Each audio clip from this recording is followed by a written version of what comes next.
শোনো, আজকের মতো মাথা থেকে সব বার করে দাও। হ্যাঁ, কত লোক আছে আশেপাশে, তুমি বুঝতে পারছো না?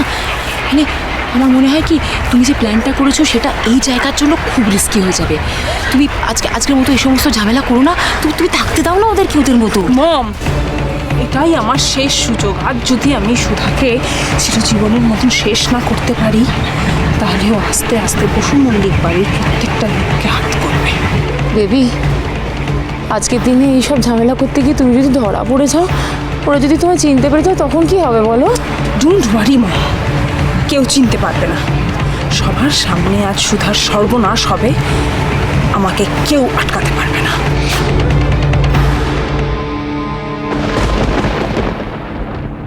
কি হলো, তুই দাঁড়িয়ে গেলে যে, ঘাটে নামবি না? আমার বিসর্জনে আসাটা ঠাম্মির পছন্দ হয়নি রে। এবার যদি আমি ঘাটে নামি, কোনো অশান্তি হতে পারে। হিটলার দাদি তো সব কিছুতেই অশান্তি করে, তোর পুজোতে থাকা নিয়েও অশান্তি করেছে। কিন্তু তুই যদি আজকে না থাকতিস, তাহলে তো পুজোটাই সম্ভব হতো না। তাই আমার কথা শোন, সব কথা তোর গায়ে মাখিস না। পুজোতে যখন থেকেছিস তখন বিসর্জনেও থেকে যা।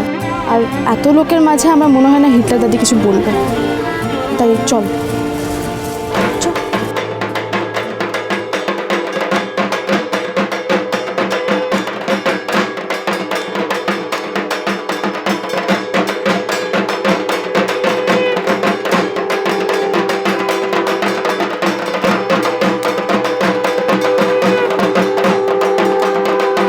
দাঁড়াও,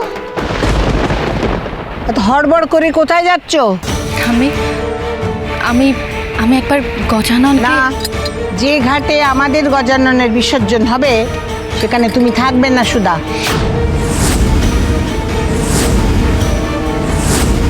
মা, একটু রাগটা কমাও, একটু শান্ত হও। সুধা আমাদের সঙ্গে এতখানি এলো।